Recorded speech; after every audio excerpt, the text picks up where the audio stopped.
Support for this podcast comes from Frito-Lay and the 2023 Snack Bracket Championship. The Frito-Lay Snack-It Challenge is underway, and fans are voting on their favorite snacks to crown champion. We're talking about prime-time matchups between the best 64 snacks in the land. Will Ruffles Ridges reign supreme? Can Doritos defend their dynasty? Or will Smart Food use their smarts for a surprise upset? Only you can decide. Get in on all the action for a chance to win up to $1,000 or a year's worth of snacks. Let your snacks be heard. Just go to fritolaysnacket.sbnation.com to vote and enter for a chance to win. No purchase necessary. Sweepstakes ends April 3rd, 2023. Void where prohibited. Year's worth of snacks awarded in the form of 52 coupons, each good for one bag of chips. See official rules at fritolaysnacket.sbnation.com. The Black and Gold Banneret Podcast is brought to you by Orlando Homes Express, brokered by eXp Realty, proudly serving Orange, Seminole, and Lake counties. Call 407-790-9957 or visit WeSellOrlando.net.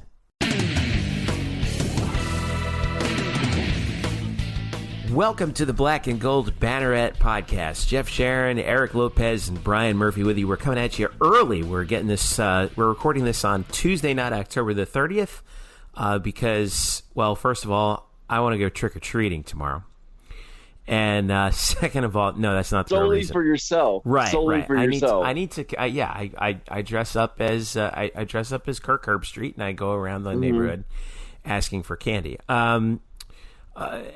Again, Brian Murphy and Eric Lopez with us, and also because we're just a couple hours off of the first college football playoff ranking, top 25 ranking coming out, with UCF coming in at number 12. I will say, gentlemen, that, I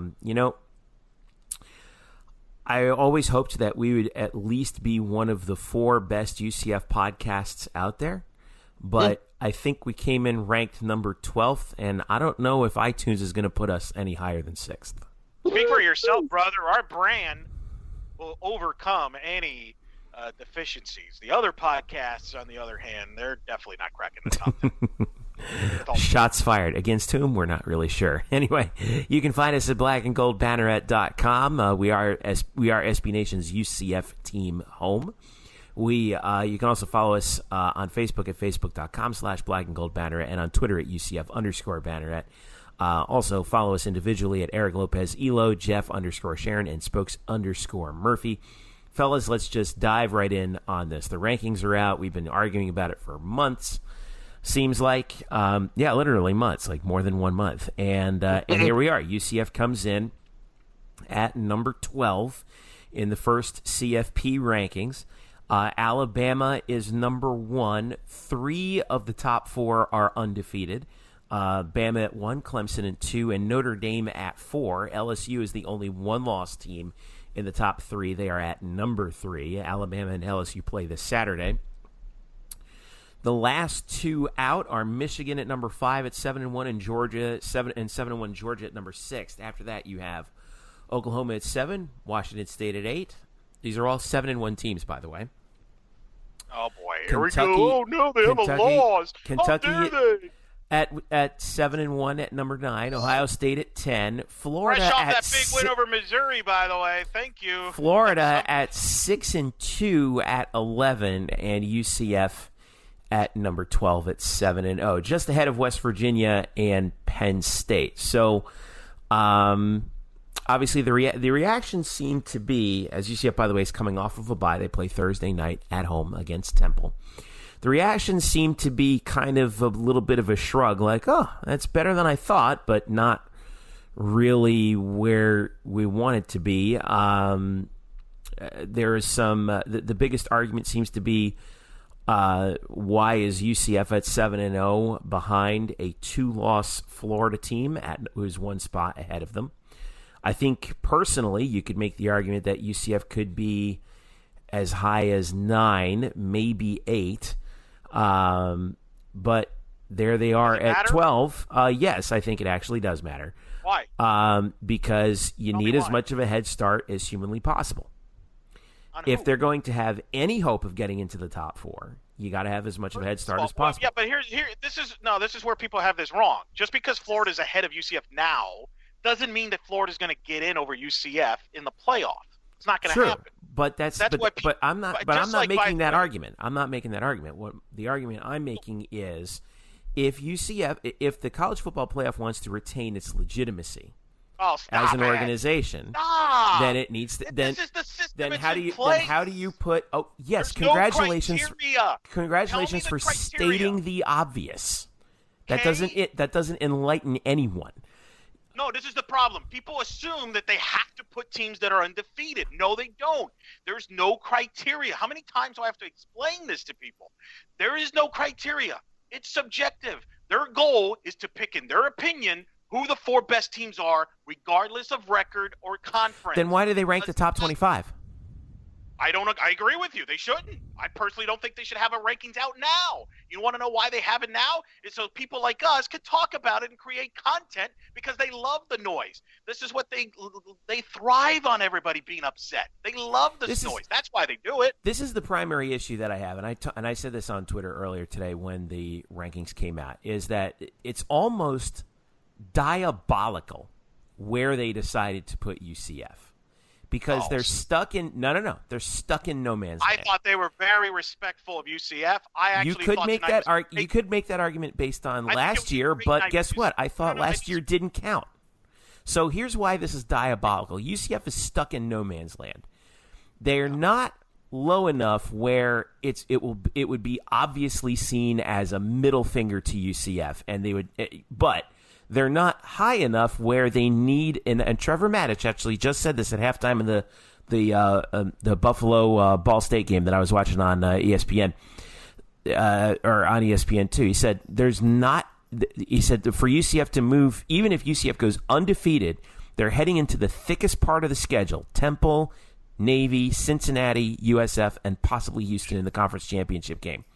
Even if all the dominoes fell in front of them, it's still too many. It's too many dominoes to fall. And if only someone would have said that for like the last multiple episodes of podcast. Anybody brought that up before?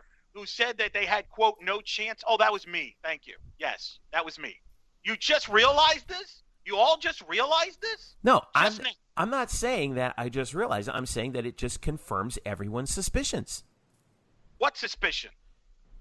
Tell me the suspicion. There's a conspiracy? Yeah, absolutely. That they are conspiring to keep a group of 5 team out of the top 4. That's what they're doing. They don't want that to happen. No. Here's what it is. They don't believe that the group of 5 is on the same level as those teams. Now, I don't agree with that, but that's their belief. Their belief is wrong. What's so hard about admitting that?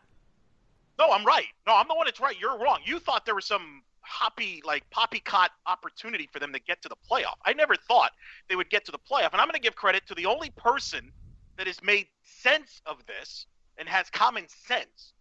And that's Brian Murphy, who has said consistently.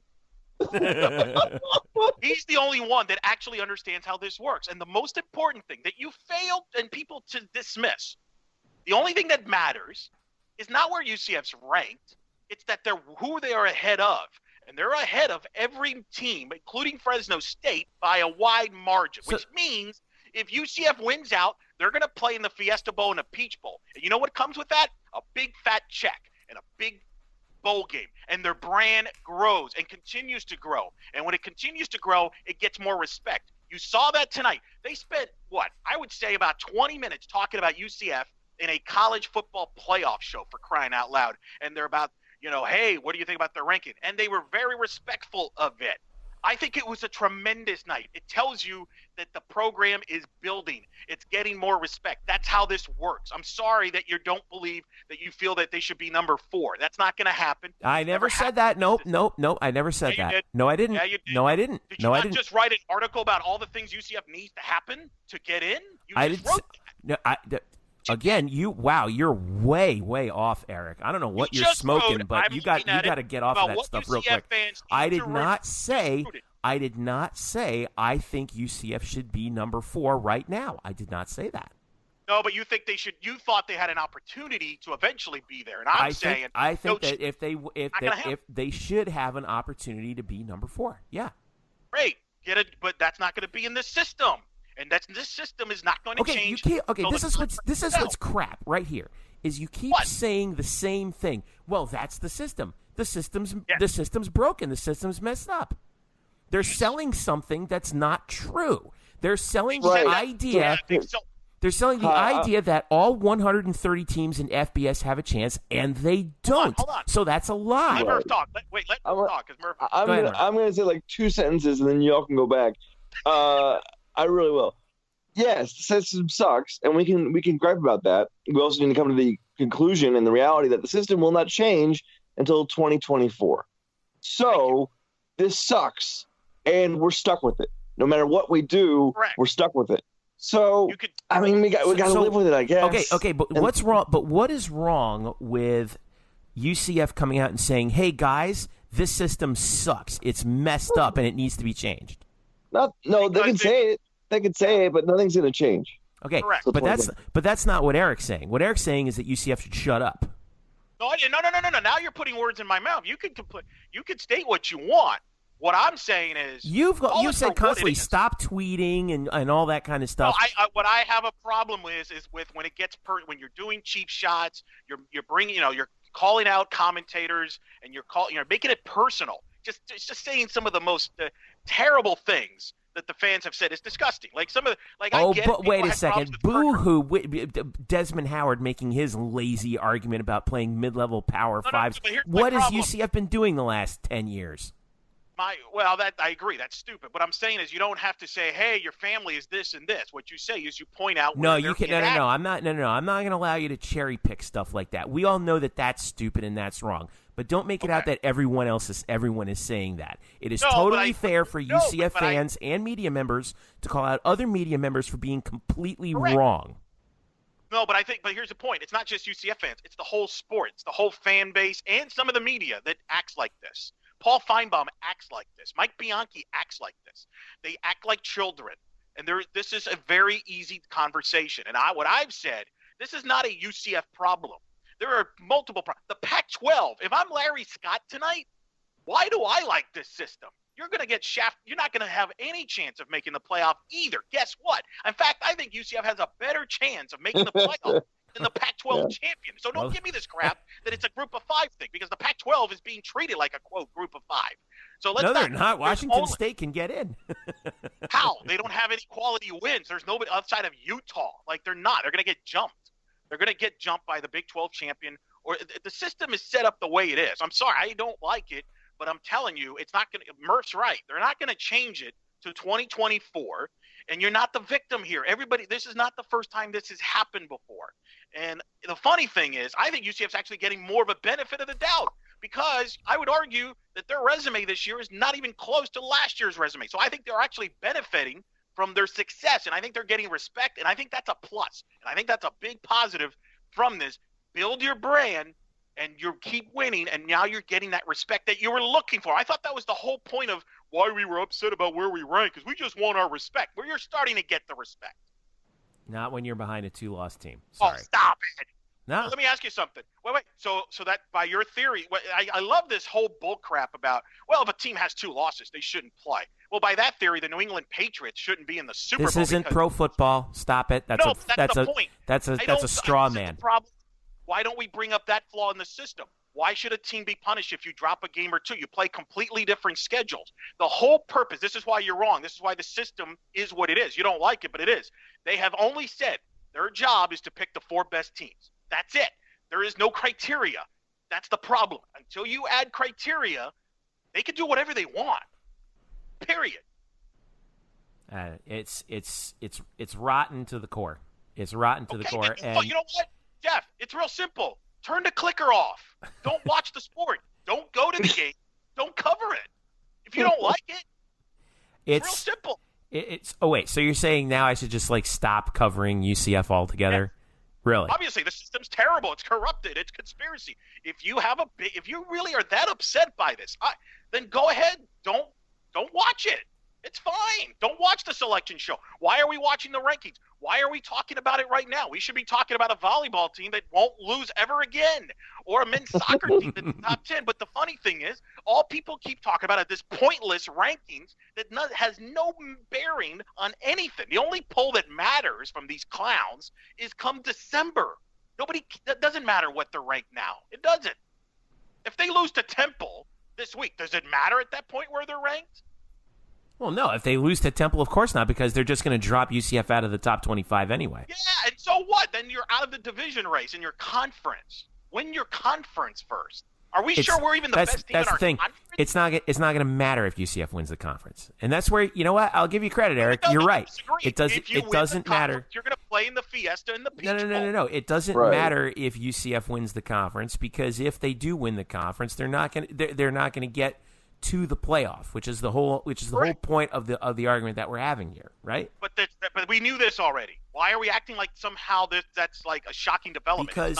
Because the powers that be sell us every year on this is the year they can. Yes, they do. Yes, they do. No, I'm looking at the website right here, and what do I see across the very top? Yep. I see the logos of every conference, not the 5 power conferences. Every Correct. single one. The very first one is the American Athletic Conference. Their job. And if that's the case, if you're selling yourself as the be-all, end-all of Division I FBS college football, then you can't de facto disqualify half of the teams in it. But of course they can, because that's their rule. No, that's they what can't. Do. Why not? Who says? You have Tell to. me why. You have to make it so that these teams actually have a chance.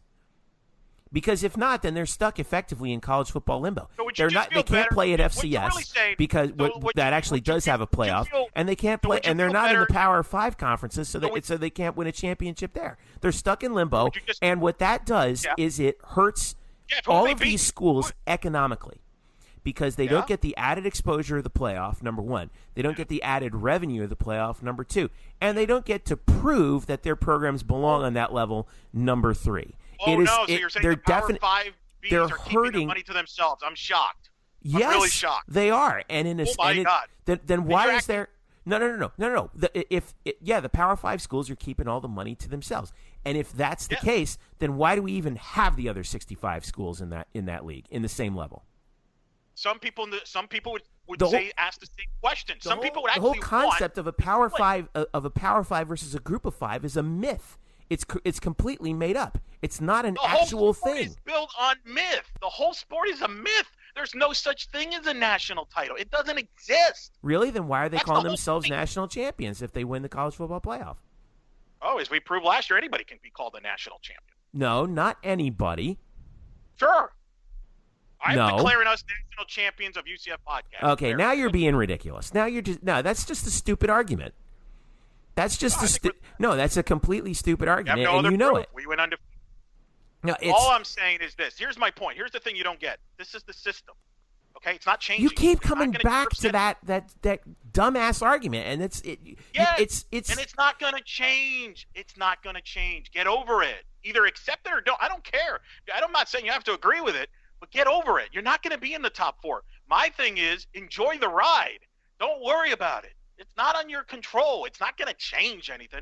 Who cares? You already knew what you were getting yourself. If I told you, then what they need to say, the powers that be, the experts that run this whole thing, is what did we hear last year? We said, well, maybe if they go undefeated 2 years in a row, UCF may very well go undefeated 2 years in a row, and it still won't matter. Why should that even matter about this year?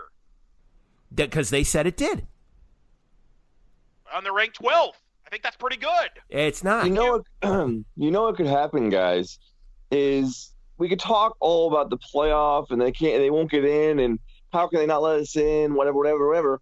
But what could happen is they go back to the Peach Bowl. They play someone like, I don't know, Florida or whoever, a big team. They beat them again, and then here comes Eric DeSalvo. Walking up to Danny White, and what's Danny White going to say? Back to back, we're national champions again, back to back. And then he goes back to back, and he puts UCF right back where they were January 2nd, right back in the news, right back in the cycle, and he is a pig in slop. Then he is living the dream at this point. I want to be standing right next to Danny White when he says that. I seriously do. I cannot wait for that to happen. But here's what I think is going to happen. If UCF goes undefeated, and then we'll move on to the Temple game, is they could very well go undefeated. They'll put UCF at number 6 so that we see UCF on that full screen graphic where they show the top 4 teams and the last 2 left out. So we'll see UCF on that graphic that'll get spun around all over the internet and all over television. And then they'll ship UCF off to the Fiesta Bowl as a giant middle finger to UCF's fan base. Oh, stop! No, Please, I'm telling you. Jeffrey. That's not. Jeff. And they'll say, okay, you want to go, and they'll say, you want to go support your team? Good, fly 2,500 miles out west. Have fun, guys. Yeah, What? Number 6. You don't think they did that 4 years ago? Of You course don't they think they did did it. that Of course they Of course did. they it 4 years did. ago. And you don't think they'll have more fans out there this time now that they're UCF now? It's not going to be an issue. But it won't be the same. It won't be the same as if they play in the Peach Bowl.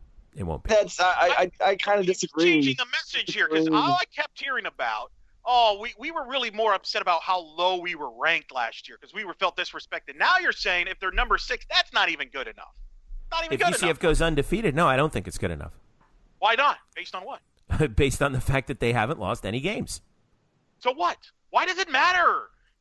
That's not what the system is. It's not, hey, guys, if you're undefeated, you're in the playoff. I'm sorry. Unless that's in the criteria, let me know. It's not. This is subjective. You might think, and I might think, UCF's better than Notre Dame. But other people think Notre Dame's better than UCF. And guess what? There's no way of proving that either way, unfortunately. Sure there is. Put them in the playoff. No, they're not. They're not going to play Notre Dame in the playoff. So, if UCF were to make the playoff, you know who they're going to get? They're going to get Alabama. Unless Alabama loses. No, Alabama will be the 1 seed regardless. You don't know that. Maybe. Okay, whatever. Okay. No, you don't know. You don't know that.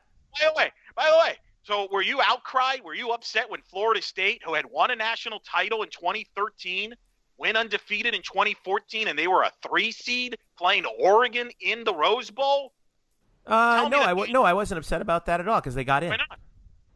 No, they're undefeated. Why weren't they number 1 seed? They still if got all in. that matters is you go undefeated. They were the only undefeated. No. They got in the tournament. That's the point. Yeah, and unfortunately, UCF's probably not going to get in because they're not going to get in, Jeff. I'm sorry. Okay, You got to come up with a better reason than that for me, man. Okay, tell me the quality wins. Tell me the quality wins they have. Wait a minute.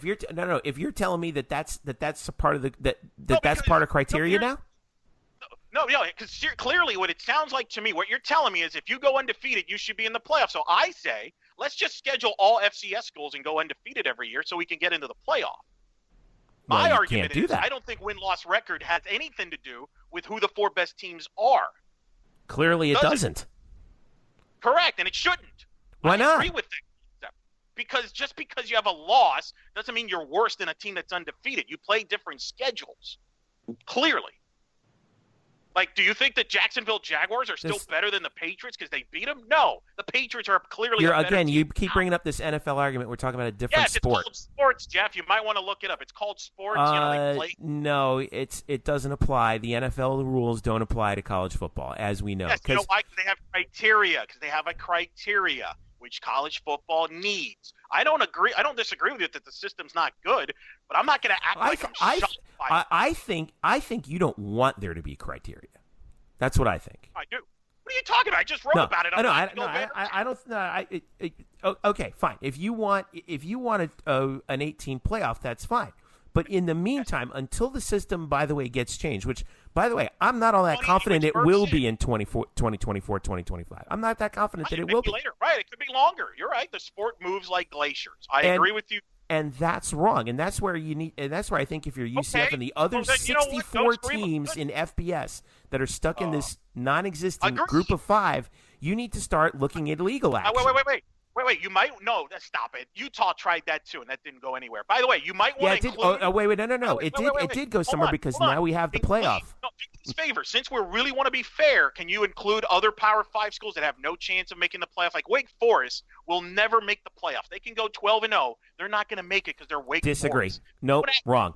Oh, please. No. If they go 13-0 and win the ACC, Wake Forest will get in. Ask TCU and Baylor about that. Ask TCU and Baylor, who got passed over by an Ohio State team that was playing one of them had 1 loss and the other one didn't play 13 games. They only played 12. Oh, now we're nitpicking it. Yeah. Yeah. Wait a minute. Wait. So that justifies Ohio State jumping them in the last weekend? That justified it with a backup quarterback. According to the chair of the college football playoff, yeah. All I'm saying is this. That's where we got the whole argument about the 13th data point, whatever the hell that is. This is the truth that you don't accept and others don't. There's only about 15 to 20 programs that have a legitimate chance to make the playoffs and win the national title. That's a problem. I agree with you. I'm just telling you, this is not just a group of 5 thing. If it's only 15 or 20, then maybe those 15 to 20 should break off and form their own league. And they would like to do that. Then why don't they? Well, I think we're headed towards. No. Why don't they? Why don't they do it now? Because they're making plenty of money as it is. But based on that logic, they can make more money doing their own thing. I think we. Why split it among all of the other conferences? Why? Who says we won't? No, you're not answering my question. You're avoiding my question. Contract. We're wasting time here, and we're going to move on to real, teams that are performing on the field. This nonsense, because you're in denial. You won't accept the fact that I was right. UCF has no chance of making this playoff, so you're being upset about this. No. I'm not saying that they have no chance. First of all, I don't think you can even say that they have no chance. But what I'm saying, and you can't. I actually think they have a 1% chance now. I actually think the committee's giving them a fair shake now. I don't think the committee will ever give them. I wouldn't say fair. I would say they've given them more of a chance than I thought they would. No, I don't think the committee will ever even give them a fair chance. Once we get down to December, they'll just lock them out. Let's not watch it then. Let's not watch it. We need to watch it. Yeah, but what I'm saying is, you can't have a de facto situation where only half the sport is eligible. You can't. If that's the case, then you need to form your own official division. And lock the other teams out. And I think if you're not careful, we could be headed for that in about a decade. There is a division in college athletics. This is not just a football thing. Where everybody's acting like football somehow is like this injustice. Watch the NCAA Tournament Committee show in all these Olympic sports. Tell me there's not a biasness there either. Well, of course there's a bias, but at least the conference champion from the lowest possible conference gets a berth. Yeah, they get shafted when they don't get a chance to host. Trust me, life ain't fair. They still get into the tournament. That's the thing. Okay, expand the playoff. That's all I'm saying. I'm not saying you're wrong. Hey, you think Fresno State? Why aren't you making the claim for Fresno State, who has one loss? Why shouldn't they get a chance if they win the Mountain West? Why shouldn't they get a chance? What about Houston? They do deserve a chance. Houston, by the way, not being ranked is an absolute travesty. Thank you. Okay. Absolute travesty. That's the real legitimate stuff you should be upset about. No, since we're not a Houston podcast. Well, for that we go to our friends at the Scott and Holman podcast. But anyway, I think in all seriousness, if I'm the American Conference, that's the concern. Forget where UCF's ranked. The fact that UCF's the only ranked team in your league, that's a concern. Yeah, and watch what's going to happen the rest of the season, because they're going to purposely keep UCF as the only American Athletic Conference team in the top 25 just to artificially ding their strength of schedule. And it's going to start with the Temple Owls, who are UCF's next game on Thursday night. It is the UCF Space game. Segue. Perfect segue. Now, among us, remember we were saying, God, this Temple team, what a horrible start. 0-2 start. They lost at home to Villanova and Buffalo. Ugh. But since then, Jeff Collins, former defensive coordinator for UCF, mind you, under George O'Leary, remember that? He has figured something out with this Temple team. They've won 5 of their last 6. They've held opponents in their 5 wins to no more than 17 points in each of those victories. The one loss was a 45-35 loss at Boston College. They're coming off an overtime victory over Cincinnati, where they knocked the Bearcats from the rankings of the unbeaten. And Temple is also coming off of a bye week as they head down here to UCF. The weather's going to be warm. It's going to be 84 degrees during the day. Problem with this Temple team here, guys, is, as we should expect from a Jeff Collins coach team, their defense is actually pretty good. They're 4th in the country in fewest passing yards allowed. They are 2nd in the country in team pass efficiency defense. They are 31st in the country in scoring defense as well. They're only giving up 21.4 points per game, and their red zone defense is very good. They're holding teams to 65% in the red zone. That's top 3 in the country. My question for you, Brian Murphy, as we finally bring you in, is how much of a concern is this Temple team for a UCF club coming off of, let's face it, it hasn't been the most spectacular performances the last 2 games out, but you got that bye week, right? They did have a bye week. That is correct. Breaking news. I think they kicked the tar out of bye too, as well. By the way, yeah, they really. I mean, they moved up. Everybody moves up on bye. Moved up, yeah. Seriously, it's a big test defensively, or for the UCF offense, it's a big test because, like you mentioned, the Temple secondary is really stout. They have not allowed a pass play of beyond 15 yards in their last 3 games. Wait a minute, what? They've just it's pretty amazing.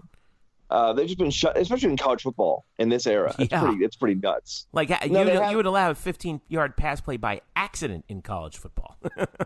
Right. Now, 2 of those 3 games did come at home against ECU, who was starting a different quarterback than they are now, and Navy, who just doesn't throw the ball. Still, the point remains. it's pretty nuts. So here comes Temple into UCF against a UCF team that's averaging about nine plays per game of 20 yards or 20 yards or more. Now, some of that is special teams, and I think a couple are defensive as well. But it's a good clash of this explosive offense versus really stout defense. It's funny you bring up all those passing defense numbers because let's see how that UCF passing offense is going. Oh wait, we're still waiting to see if McKenzie Milton's going to play in this game because we're still not sure. What is the latest on McKenzie Milton based on what you've been saying? You've been around the team this week. You've been following things very closely. Yes, I know Josh Heupel basically was fairly, shall we say, abbreviated about McKenzie's status. But what is his status for this coming game? Is he going to play? His official status is a game time decision. It was the same status he had for the ECU game. I beg to differ because he was not a game time decision until it was literally game time, and then he was a game time decision. Right, yeah. Actually, that's a good point. Heupel didn't let us know that he was a game time decision until after the game. Until it was game time when he decided. Yes, that's a fact. Last week during the bye, we met with Heupel and the players a couple times, and they held 2 practices last week. They held one on, I want to say, Tuesday, and then one on Friday, I believe it was. And in neither of those practices, Heupel said that McKenzie did not take any snaps for the first team offense. Okay. So today, which is their last practice before the game, he did say that McKenzie would be a game time decision, said that he is, quote, moved in the right direction with his ailments. We're not exactly sure what his particular ailments are. I mean, we can only sort of put pieces together, but whatever's ailing him, he's getting better. I asked Heupel if McKenzie took any reps with the first team offense this week in practice, and he declined to answer that. So if you want to nitpick and comb for answers here, the fact that he at least told us during the bye that McKenzie was not on the field with the first team offense during the bye. And then this week, he wouldn't say whether he was or not. You can read into that all you want. The fact is that I will show up at around 4:30 and basically go through the same routine that I went through at the ECU game. I'll be watching McKenzie Milton's every movement, even if it looks fine. And he looked fine warming up for ECU as well. He moved around well in the warm-ups. I have the video out there of him doing his Odell Beckham impersonation with trying to catch the ball one-handed in the end zone. He came out in full pads and a helmet. It looked like he was going to get ready to go. There was nothing really holding him back, evidently. And then he didn't play. So we might see that again. We really might see that again of okay, here we go. He's out there. He's throwing. Oh, yeah, he's in the wide receiver drills again. And there he is trying to catch a ball in the corner of the end zone. He's jumping up and down. He's back out in full pads, got his helmet on. Here's the kickoff. He's in the huddle. And who's the quarterback? Yeah. I mean, it's really going to be the same thing again. One of the advantages for UCF is that they are facing a team that's 96th in total offense and 58th in scoring in Temple. Their offense has not been very good, 103rd in rushing, whereas UCF's defense has been relatively stout against the pass, although the rushing defense hasn't been all that good. But again, this seems like one of those matchup things. We were talking about this with the ECU game.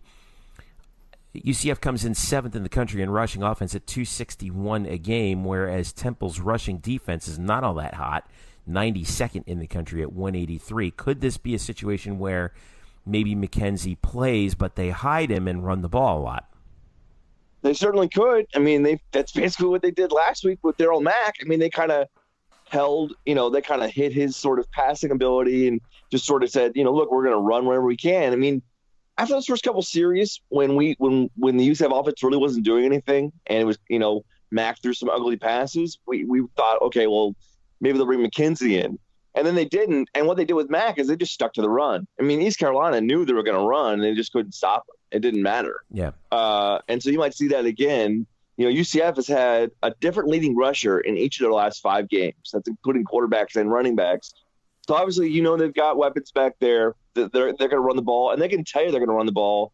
It's a matter of can you stop it? And they might unroll the same game plan.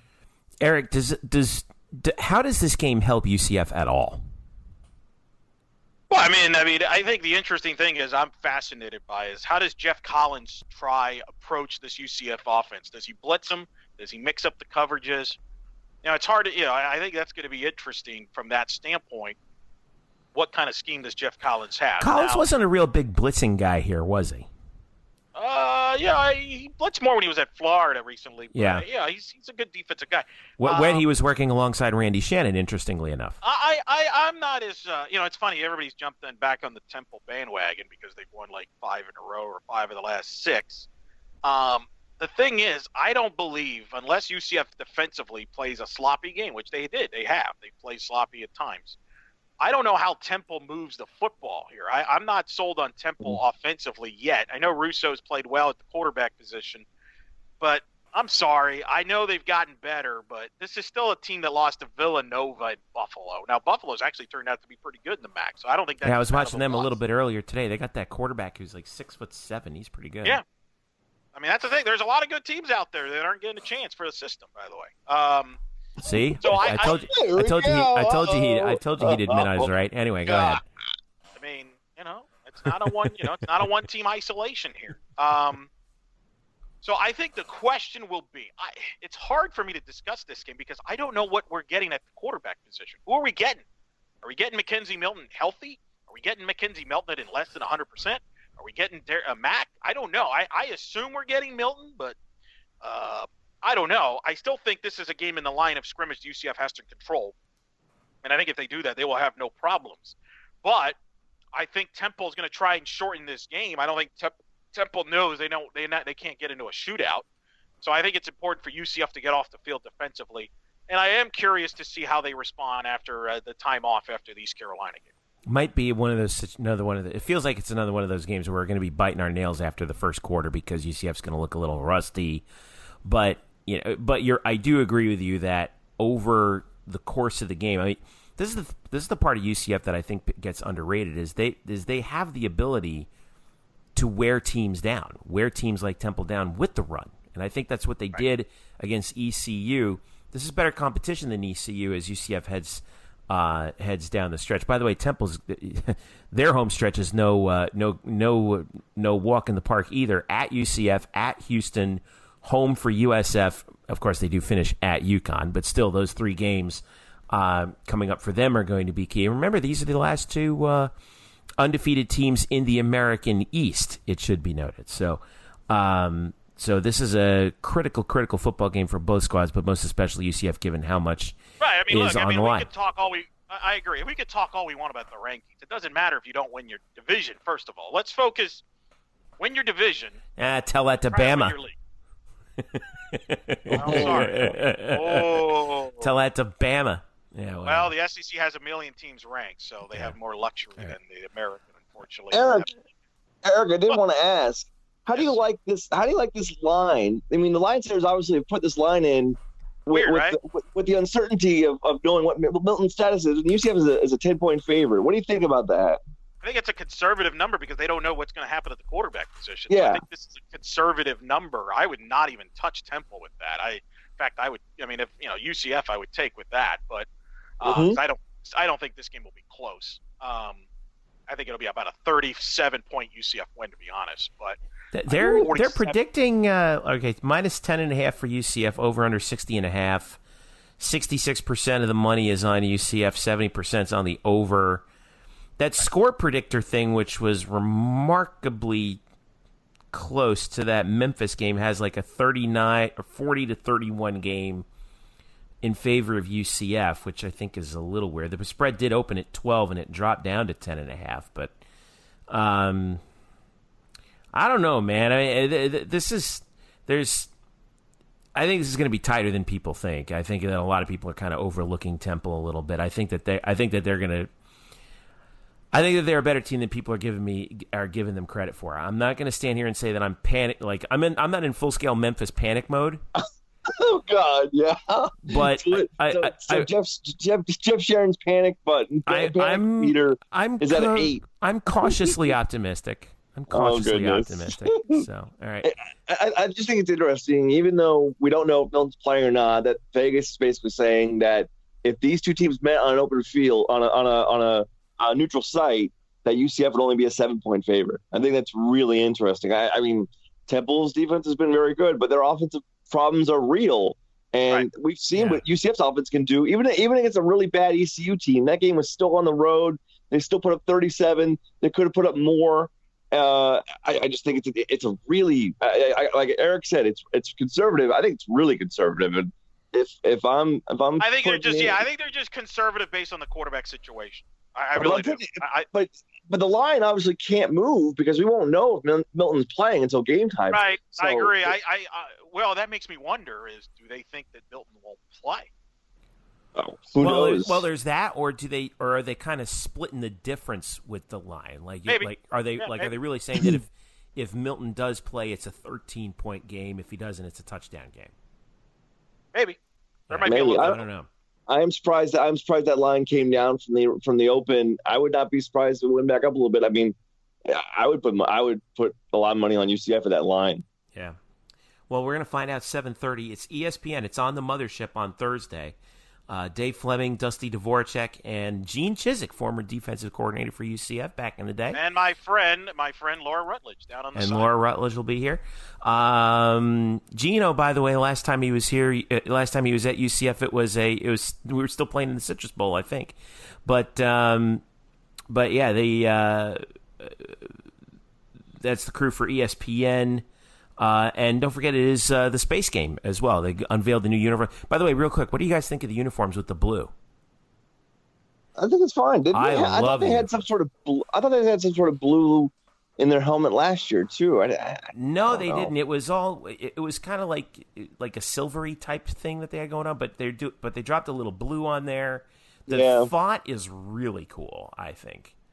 So, and it's all reflective and stuff. Eric DeSalvo's got a really cool tweet that we retweeted out. So, love this. I hope we never end this tradition of the Space Game. I mean, we really have to use blue. Like we don't. Yes. Blue is not in our color. Why? Whatever happened to using, I don't know, your school colors? Stop raining on the parade and have some damn fun. This is the guy that just was all upset because UCF's ranked only 12 is telling me to have some fun. Like, yeah. You're more upset. Let me get this straight. You're upset about where they're ranked, but you have no problem with the fact that they're using colors that has nothing to do with the school. Yeah. Okay. All right, we'll be right back. Stick around when we return. We got a lot of Olympic sports action to talk to you about here. We've got volleyball moving up in the rankings. We've got men's soccer moving up in the rankings. And we got an update for you on women's soccer as well, coming off heading into the American Athletic Conference Championship. Stick around. The Black and Gold Banneret Podcast is back after this. The Black and Gold Banneret Podcast is brought to you by Orlando Homes Express, brokered by eXp Realty. Sam Unger and his team at Orlando Homes Express proudly serve Orange, Seminole, and Lake counties, specializing in buying, selling, and new construction. Sam is a very proud UCF graduate, class of 2006, and he's got a special deal going on right now for the 2018 UCF football season. Knight fans, if you work with Sam to sell your home, he will list it for just 4.8% commission. And if you're buying a home with him, he will rebate you up to $750 at closing. So if you're ready to buy a new home or sell your current home, upgrade or downsize, Sam and his team have you covered so you can find the right home at the right price in the right location. So give him a call right now at 407-790-9957. Again, that's 407-790-9957. Or visit him on the web at WeSellOrlando.net. Again, that's WeSellOrlando.net. You can also reach them on Facebook at facebook.com/WeSellOrlando. Get in touch with Orlando Homes Express today and make finding your dream home a reality. Hello, Night Nation. I'm Andrew Fegley. And I'm Trey Strelko. Where are we? This isn't our usual spot. It looks like we've landed in the Black and Gold Banneret Podcast. Oh, yeah. I've heard of those guys. You know, Nightline has UCF sports covered. Week in and week out, we bring you interviews with newsmakers and in-depth analysis of UCF sports. Subscribe to our weekly podcast on iTunes, SoundCloud, Stitcher, or wherever you get your podcasts. Be sure to subscribe to Nightline on YouTube, like us on Facebook, and follow us on Twitter at UCF_Nightline. Trace, can we go back to the 1148 studios now and start working on our next all-new Nightline? How do we get out of here? Go Knights! Charge on. Now back to you guys in the Black and Gold Banneret Podcast.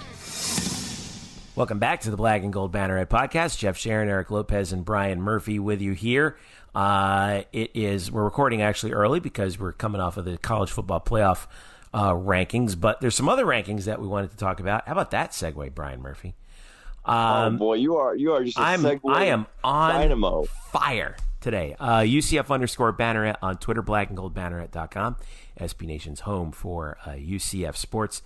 Let us start with UCF volleyball because they continue a remarkable role, the likes of which we have not seen in a very long time. This is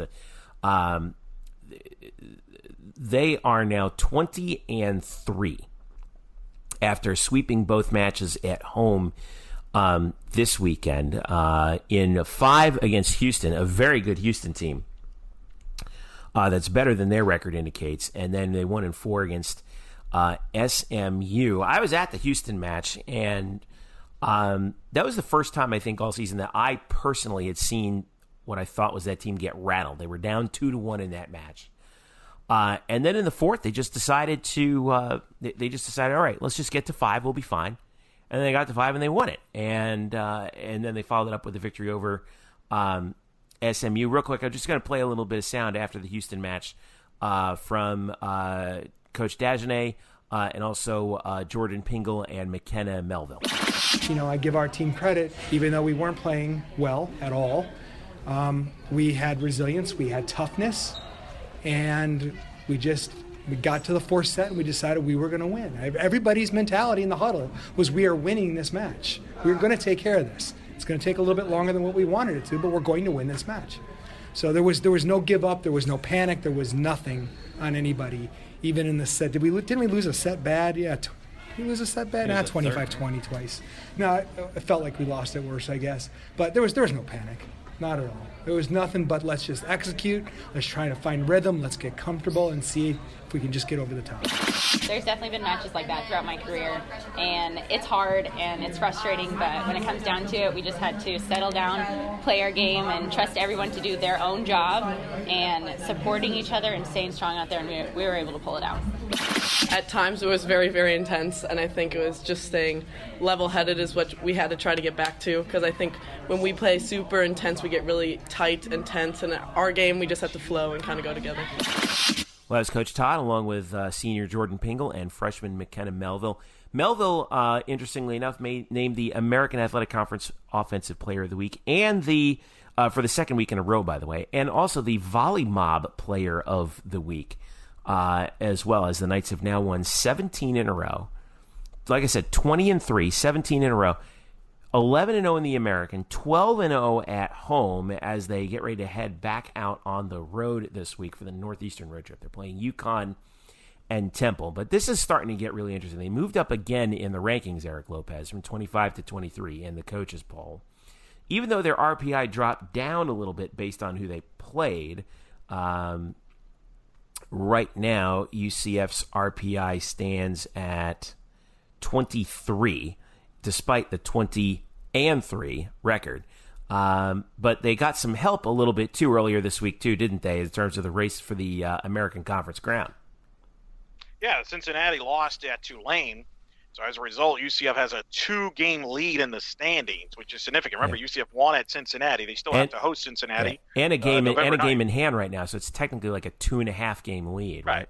But two in the loss column. That's significant to have a little bit of a gap there. And you know, if you take care of business, you could kind of win the conference. And we'll see how that goes. So I think that was significant. The big thing is they won the 2 matches, and they beat a Houston team that gave them. And that's the thing. Todd mentioned this when we had him on last week. While you were trying to proclaim them already conference champions, Todd was trying to calm you down, rightfully so, and that is this. UCF's now a target to everybody. Like, now when you have that digit next to you, teams like Houston are going to go after them as their match of the year, and I think that's what UCF saw, and I think it was a good learning experience for them in that Houston match. Yeah. That they're going to get everybody's best shot now moving forward. And I thought the team responded well, considering that they weren't at their best and they were getting pushed, but they found a way to win, and that's what good teams do. I don't know how that Houston team is 1-10 in the conference after what I saw. That team is good. I really don't know how they're 1-10 in the conference. I will say though, at UCF at 11-0, 17 in a row. This is the 5th 20-win season for UCF volleyball in the last 6 years under Todd Dagenais, including the last 3. But this is the quickest that they've gotten to 20 wins. Mind you that they did win 13 in a row to start the conference year back in 2014 when UCF last won the conference. Right now, of course, they've won 17 in a row, but they are currently 11-0 in the league. And they are playing, like we said, they're going on the Northeastern road trip. Temple and UConn, they've got...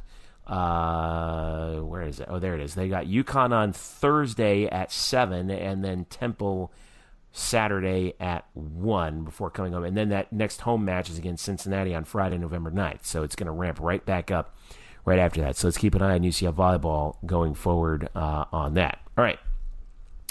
We'll get to women's soccer in a second, but I want to talk about the men's team, which has become the unsung heroes, really, of the fall.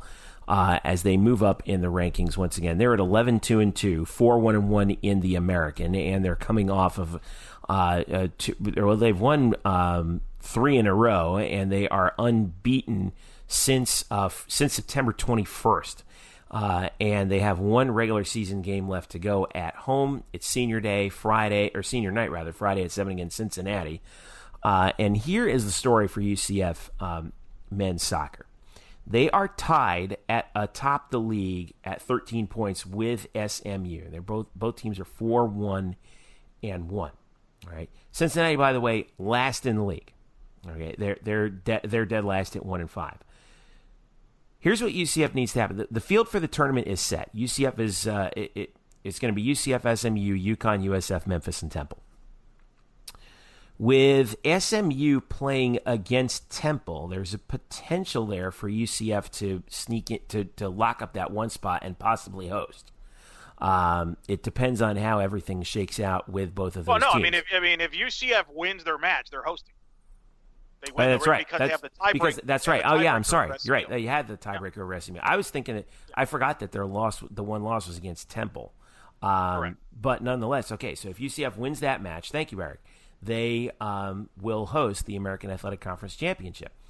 RPI for UCF right now is at 10 for men's soccer, and in the United Coaches Poll, they jumped up again 4 spots. They're up at number 9 now. So UCF is in the top 10 in both football and men's soccer now. And this is starting to get really, really interesting with this team now, Eric, because as we head toward the home stretch, you get you win this match against Cincinnati, as you should. You're going to win the conference regular season. You're going to host the conference tournament, And at this point now, the sky's the limit. I mean, we're staring hosting an NCAA tournament game in the face. At least, maybe more. Yeah. If they keep going this route. To put this in perspective, if they were to win this regular season title, it would be the program's first regular season title since 2004 when they won the Ace Sun. That's a while back. Yeah, 14 years remarkable. ago. Yeah, it's remarkable what Scott Calabrese has done. I don't know how the heck we're going to pick the coach of the year at UCF based on the fall alone with that, Todd. I don't know, man. The job he's done in his staff, and you got Scott Calabrese. I mean, it's crazy. And Cal Jennings will be the American Player of the Year. Will probably be an All-American. And they just click and they find ways. And, they have it in their hands. They got the result they needed on the road at Memphis last week. They got the help they needed with which was SMU knocking off UConn at UConn, because they were 1 point back of UConn going into last weekend, and now they have it in their hands. Now, obviously, they would prefer to win it outright. You would need SMU not to win. But if UCF wins, they would at least win their share of the regular season title. They would have the tiebreaker, and they would be hosting the conference tournament, which is significant. And I think if you would have told Scott Calabrese that at the beginning of the year, they would have taken it. UCF is the fourth best scoring offense in the country. They're averaging 2.6 goals per game behind St. Mary's, Wake Forest, and Air Force. And Cal Jennings, you mentioned him, is still holding at second in the nation in goals with 19 through a couple days ago. Andre Shinyashiki of Denver is still at 24. But, yeah, I mean, it's just been a remarkable stretch, remarkable run for this team. And let's see how they do as they finish things up against Cincinnati at home. Again, that game is Friday at 7 p.m., and then stay tuned to UCFKnights.com and the American Athletic Conference as well for the tournament, which is scheduled to start Tuesday, November 6th. So quite possibly a 4-day turnaround for UCF, but at least you're at home, right? Not too bad in that case. And that's a great point, because you're looking at, you win, you don't have to, you stay home and host a tournament. If you lose and let's say SMU wins it, or if UConn wins, now you're taking a flight to Dallas or a flight to Storrs, Connecticut. That's a big difference. Yeah, which they've done each of the last 2 years, by the way, I should mention. Now, it's now remember, they did expand to the 16 format. That's right. So the top two would get a bye, so they wouldn't have to play right away if they're a top 2 seed. But still, you'd rather be at home than get on a flight somewhere. Right. It's kind of like almost like a double advantage where you can play at home and you get that Tuesday off. So if UCF does clinch home field, they would not have to play until Thursday, and they would play at home against the team that would have played on Tuesday. So that's the update on men's soccer. All right, Eric, here we go. Women's soccer. Regular season's over. Heartbreaking loss in Tampa to finish the regular season, as UCF had, in the first half, they had a shot go off the post that would have given them the lead in Tampa off the foot of Stephanie Sanders. And then in the 82nd minute, they give up the goal to USF and go down 1-0 in the season finale in Tampa. USF wins the regular season championship, and UCF finishes 9-6-1, 6-3 in the American, 6-2 away, interestingly enough, 3-3 at home. But the standings show UCF finishing up in third place. That was really what hurt them, Eric. And how did that all go down? Because Memphis had that game against Tulsa. They were down, and they came back and won. Yeah, they exploded in the second half. And I watched the UCF match. They had chances. It got to the 81st minute, and USF got the goal with their best player, who's the player of the year. And unfortunately, UCF didn't get the result they were looking for, and Memphis jumped them. So now they got to play Wednesday. They're playing Temple, and that means you got to play an extra match. You got to win 3 matches now to win the tournament instead of just 2, and that's a big difference from a standpoint. You're gonna have 90 extra minutes in your legs.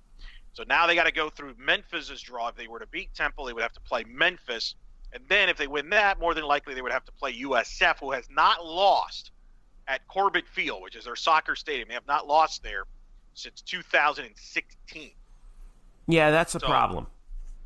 So, and unfortunately, they have to win this tournament to get into the NCAA. They needed that win in the regular season in the worst way, for obvious reasons, the regular season title and all that, but they didn't get that jump in the RPI. So their RPI is 66. The problem is, yes, you could beat Memphis and maybe try to argue that you're better than Memphis, but then if you lose to South Florida, that probably hurts your RPI because of a win percentage deal. So realistically, win the tournament because it is your best shot to win, to make it to the NCAA. Don't believe they would get in that high of an RPI. I just went through this with softball. And I think, unfortunately, that's where UCF is. The good news is it's in Tampa, so you don't have to get on a plane. You bus there. You just played there. So what you need to do is take care of Temple early, try to get some subs in if possible, and then have them rested up for Memphis. And you've got the best goalie in the conference, so you always have a chance when you have the best goalie. Yeah, and congrats also to Vera Virus, who for the second straight year won American Athletic Conference Goalkeeper of the Year award. By the way, UCF did beat Temple earlier this year 2-1 in Philadelphia. That was back on the September 27th.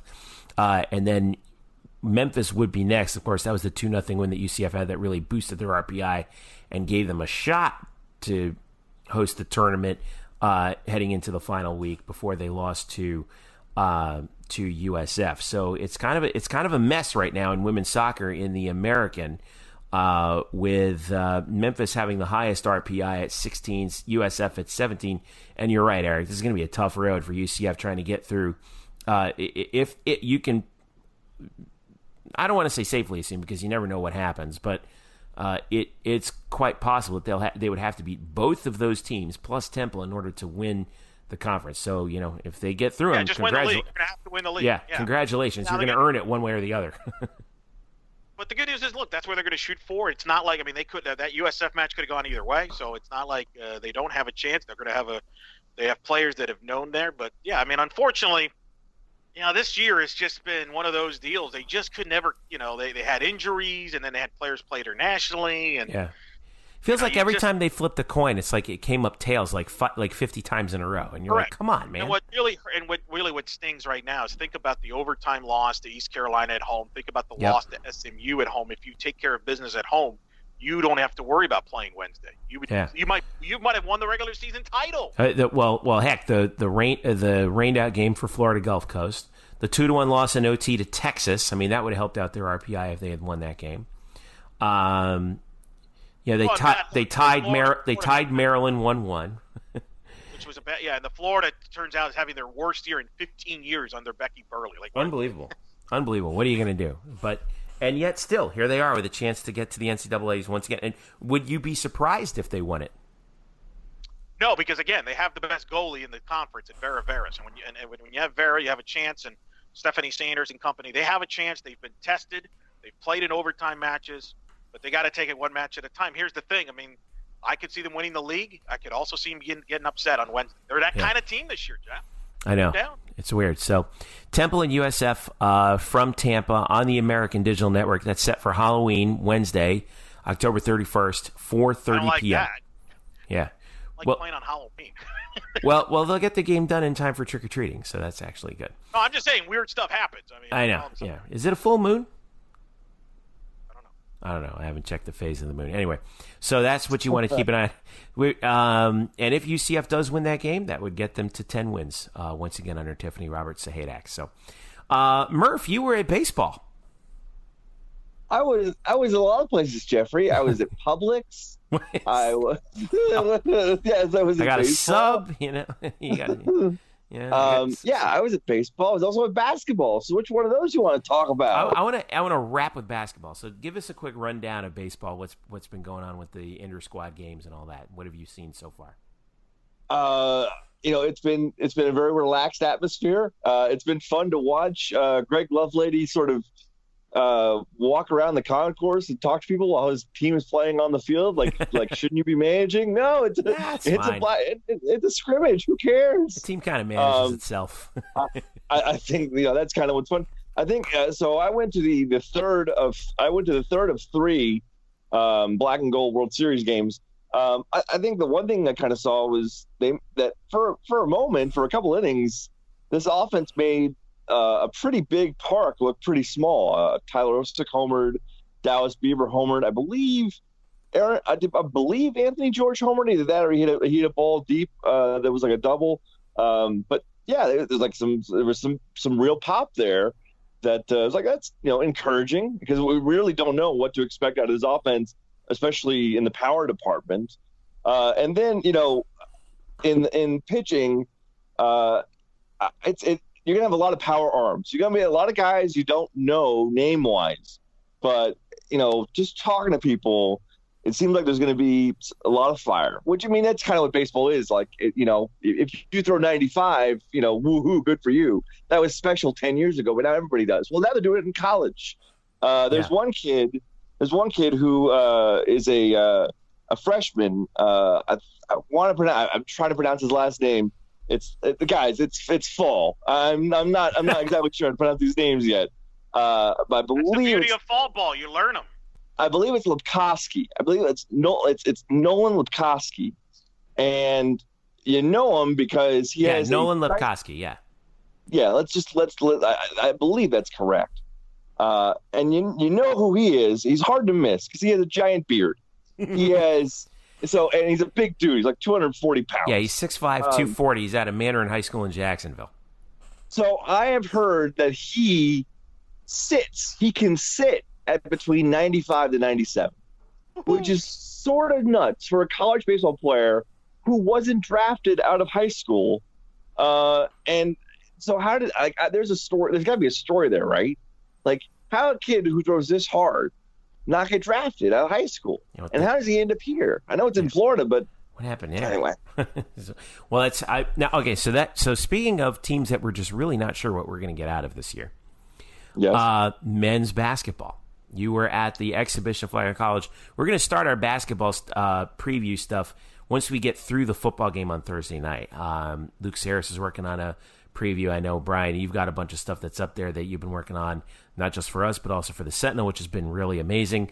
And an 86-69 victory over Flagler in the exhibition doesn't count toward UCF's regular season tally, but some of the highlights for the night's Taco Fall was 8 for 8 from the field, 17 points to lead UCF. They got 13 points out of B.J. Taylor to go with 6 assists, and we had an Aubrey Dawkins sighting, 11 points on 4 of 9 from the field, including 2 of 6 from deep. He had a dunk on the fast break as well, as UCF for the game shot 57%, and Can I say this, Brian? Beat Flagler by only 17 points. Wow. Does it matter, Jeffrey? It really doesn't. It's an exhibition. Johnny Dawkins was trying to. In an exhibition, you try all kinds of weird things, and you kind of like you care about the score less than you would if it was a regularly scheduled regular season game. But give me your top 3 observations from this. What was good? What needs work? Well, it's a good thing you didn't watch it, because at one point Flagler cut it from 21 to 8 with about 12 minutes left. At that point, if you were watching this game, I would have been in meltdown mode. You would have been having dry heaves. You would have been completely dying. I know. But no, it's not. You saw a lot of what this team is going to do. It wasn't, this team has an identity. It's still very much based around defense. You saw that there. So after Flagler cut it to 8, UCF forced, I think, 5 turnovers in about a 3.5 minute span, and pretty quickly pushed it back up from 8 to 19. And that's what this team's going to do. This team's going to, shoot a lot of threes as well. Aubrey Dawkins is a big sharpshooter. And I think so. One of the observations I really sort of like didn't know coming in, because Taco Fall, B.J. Taylor, Aubrey, and at least you got to see him out there. Frank Burtz, who is a transfer from East LA College, because I got to rep the kids on the West Coast. It's my home. There is such a thing. What? There's a directional school in Los Angeles. Yes, East LA. What are you talking about? East LA, West LA, South? Yeah, we got all that. All right. You're unaware, but yes, there's East LA College. Frank Burtz looks a lot like Aubrey Dawkins, so much so that Eric Kohler, the fantastic EA voice. Oh no, did he? EA voice. actually said on one of Frank's baskets, Aubrey Dawkins. Oh wait, no, Frank Burns.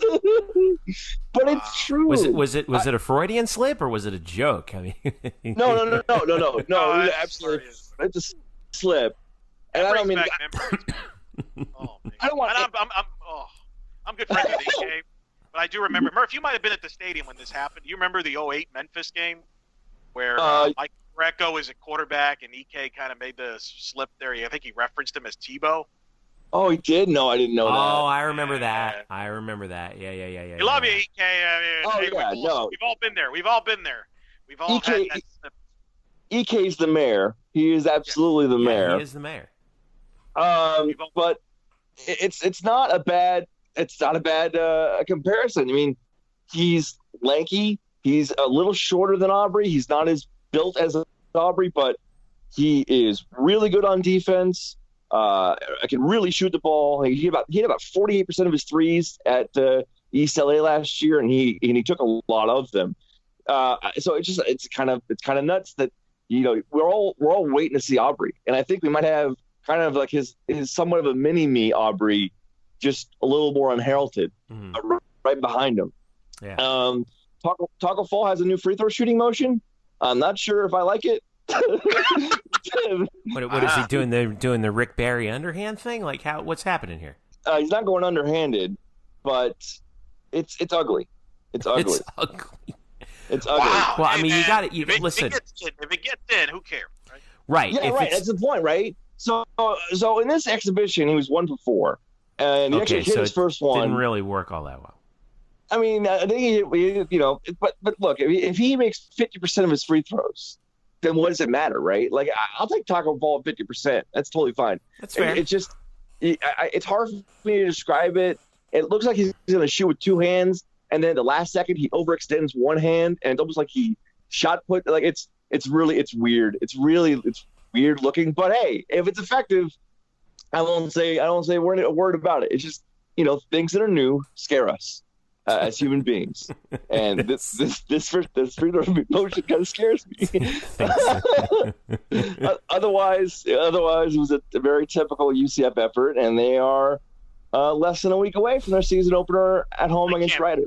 By the way, the season opener, I think this was actually pretty cool. So it's homecoming week, and they're putting the big stage on the north end of the arena. Now, UCF just announced this. I don't know if you've heard this yet. What they're going to do for the game is, we're playing Rider on Tuesday, November 6th at 6:30 p.m. What they're going to do is leave the stage up for the entire for the whole week, and the introductions. There's going to be like supposedly really theatrical introductions for the team coming into the game using the stage and all that kind of stuff. And they're moving the student section because that's where the stage is actually set up just for this game only. So it should be a rather unique atmosphere for UCF Arena for the game on Tuesday night at 6:30. So I don't know how that's going to turn out, but I mean, hey, why not try something a little bit different? We didn't really get any, Midnight Madness per se anymore. I miss that. I miss Midnight Madness. No, but, they had a fan fest last week, but it's not the same. It's not the same. That's not the same. I think I went to the last actual Midnight Madness we had in the old arena, and it was fun. Like we saw inter-squad games between the men and the women's team, and it was, like I said, it was a good time. But the season starts for UCF men's basketball Tuesday, November the 6th. Women's basketball, just wanted to update you real quick on their schedule. They actually start their slate on Wednesday at Pitt, 11 a.m. start, ACC Network Extra for UCF's women's basketball team.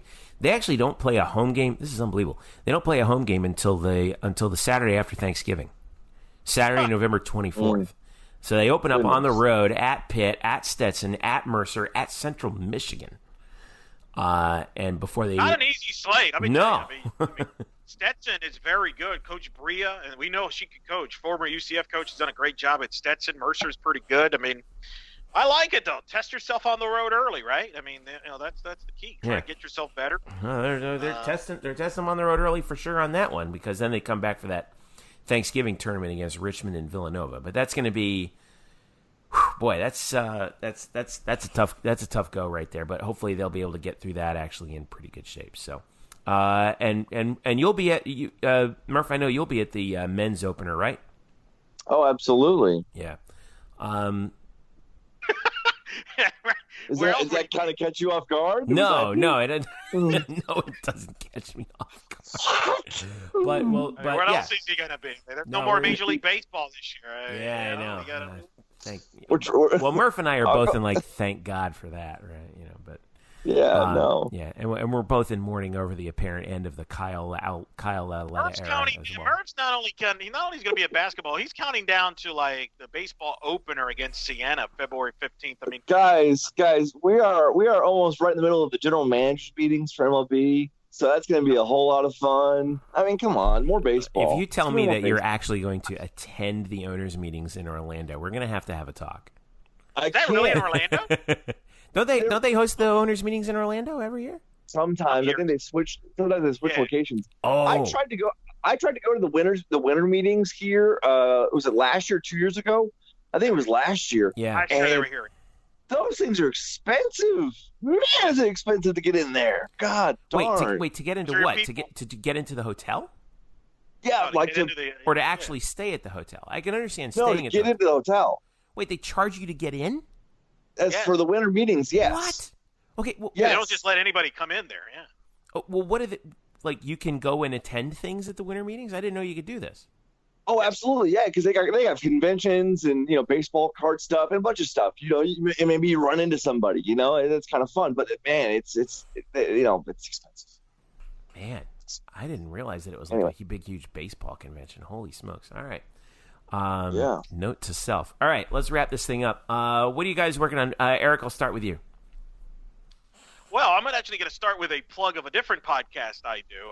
I'm host In the Circle on Fast Pitch News, and most recent episode, I just had Heather Tarr, the head coach of Washington, who knows UCF's new head coach, Cindy Ball, very well, Jeffrey. In fact, here's a clip from the interview talking about Cindy Ball taking over UCF and how those two go way back.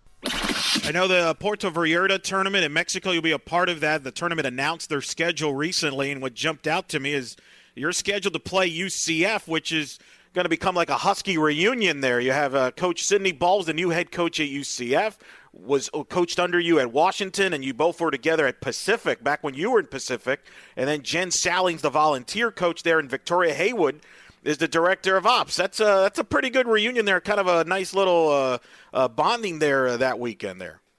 Exactly. I know. It's I've not had a lot of that happen. I mean, maybe I'm still too young in coaching, but super proud of Cindy Ball and what she's been able to do, building that Boise State program and then having the confidence enough to move on and kind of continue to build her career down in Central Florida. I mean, what an opportunity for her to take that program for where it is and just ton of resources there. But then, she kind of puts an exclamation on it with adding Jen Salling to the staff. I mean, what an asset she is. And then Victoria Hayward to be able to work behind the scenes. Victoria was up here just this past weekend with us at our alumni game. So we're no pictures, no video. Come on, Vic.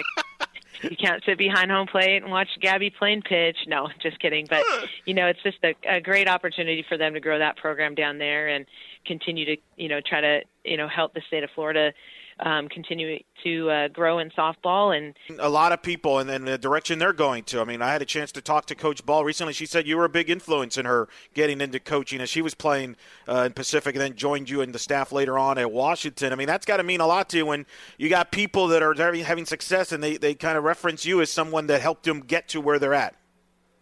Well, I mean, all of the people that have probably ever talked about me in conversation that I've had the opportunity to work with, I mean, they've taught me just as much. I mean, Cindy Ball probably taught me more about being a pitching coach than she would have ever known because we didn't quite have a pitching coach when she was playing at Pacific. And so I kind of helped her and became her confidant while she was in the circle. She called her own game, and we kind of, would always talk about the game from that way. And she taught me a lot.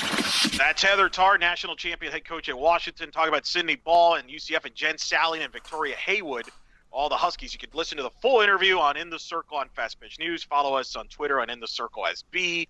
Like us on Facebook. You can listen to that podcast, all the same platforms that you're listening to this quality, beautiful podcast as well. So that's if you want some UCF softball stuff, that's you got some insights on there. She talks in depth about that.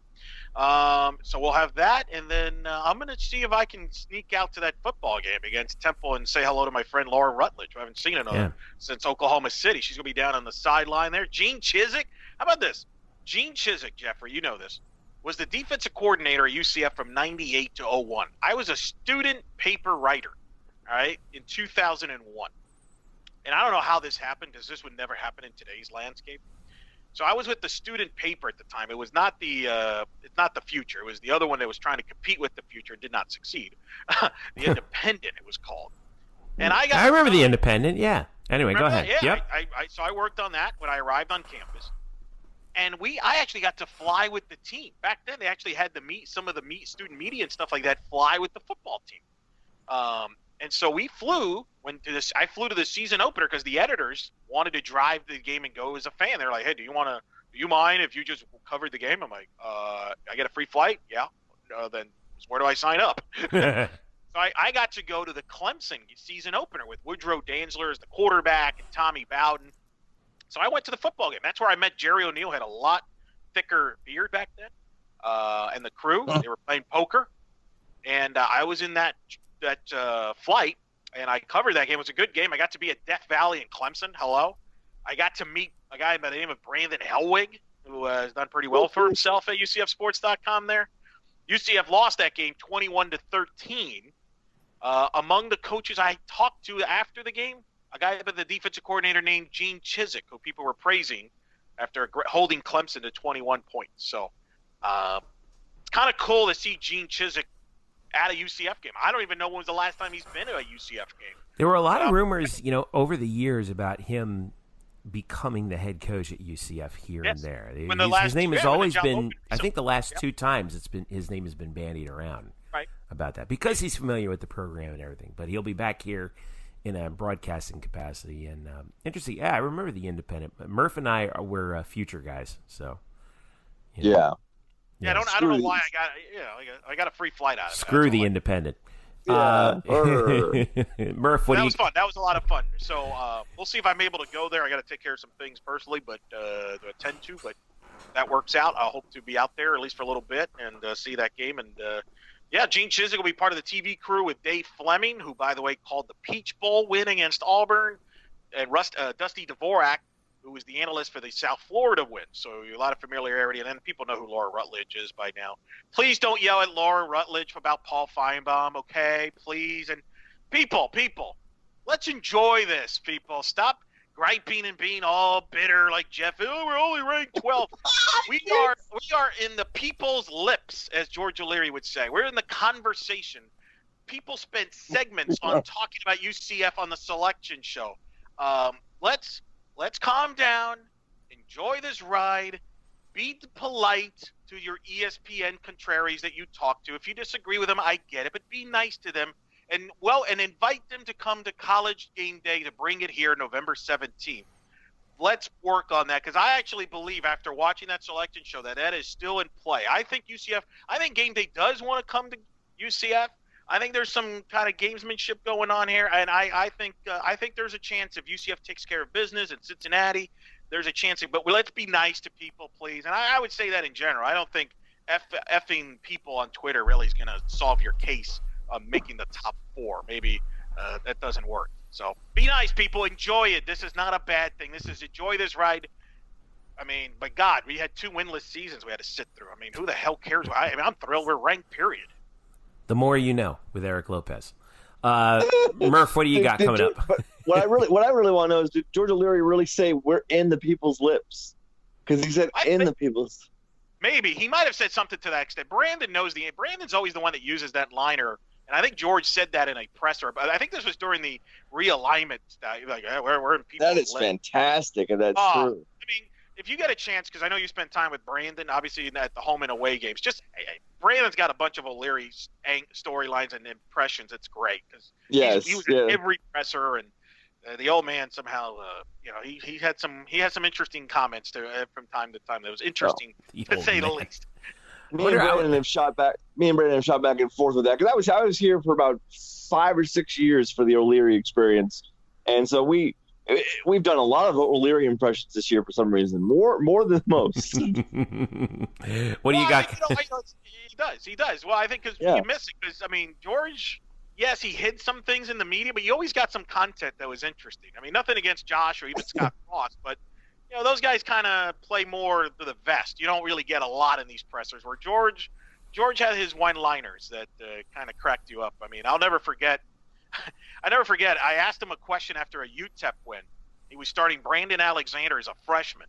And I said, hey, what'd you think of Brandon? He played well, made some plays then. He's like, wasn't he supposed to? What are you reading? They were throwing at him. You see they were throwing at him?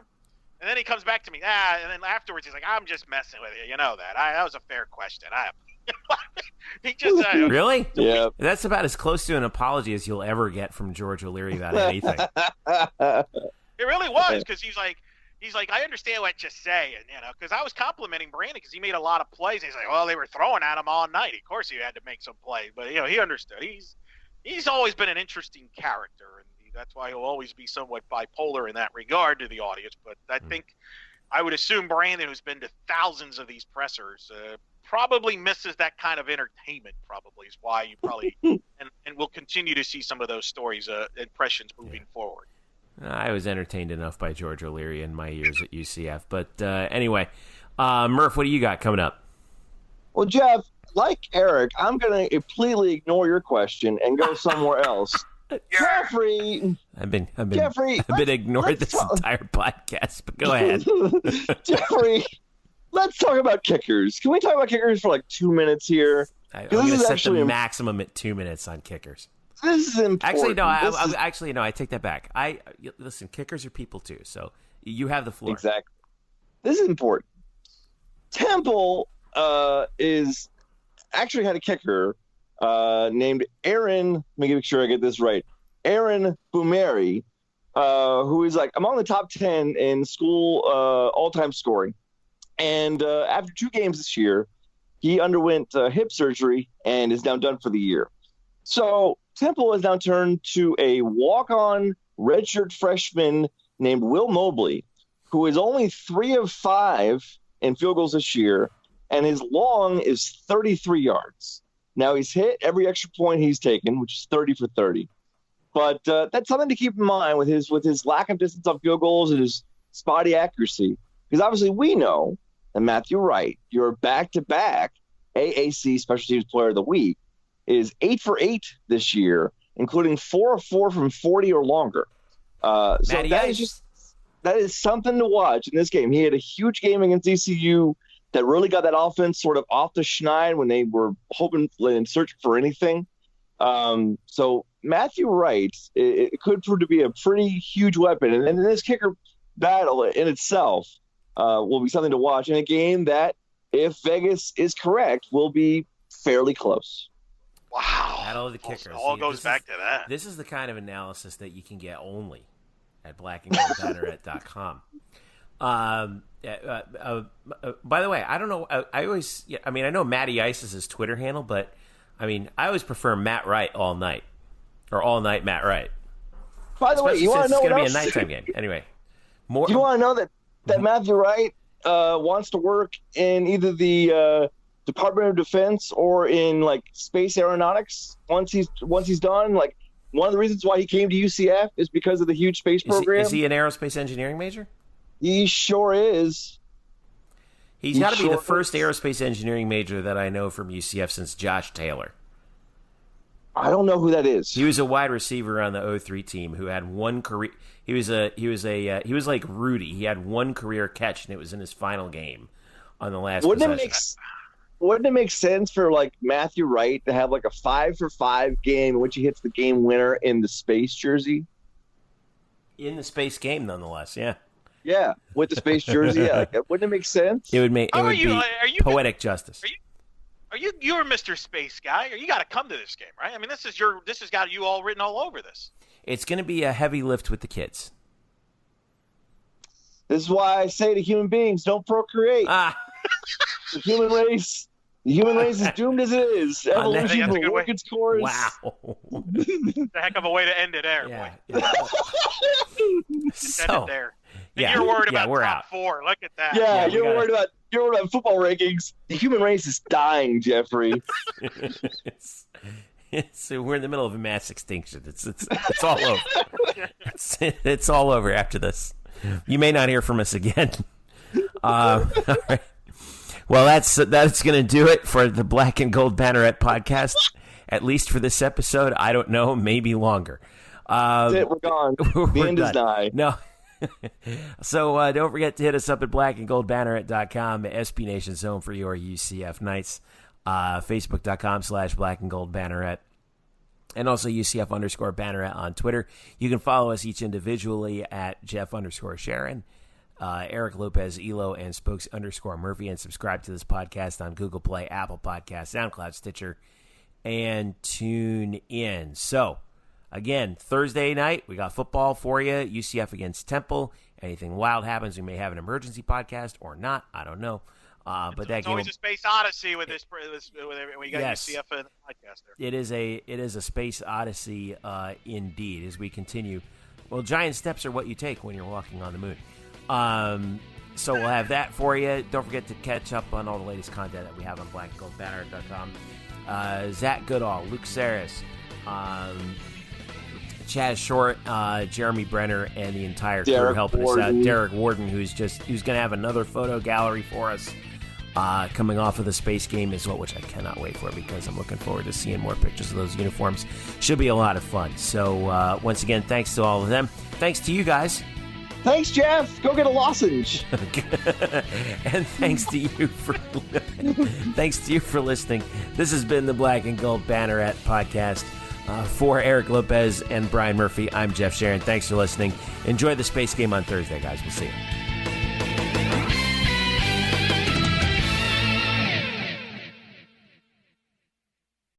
Today's episode is brought to you by Cars.com. With over 2 million vehicles and 50,000 more added every day, Cars.com will match you with the perfect car for you, your budget, your life, your style. And if you're ready to say goodbye to your current car, Cars.com will get you an instant offer to cash it in. Just start by entering your license plate and get matched with a local dealer who will write you the check. So whether you're looking to buy or sell, just go to Cars.com. It's magical.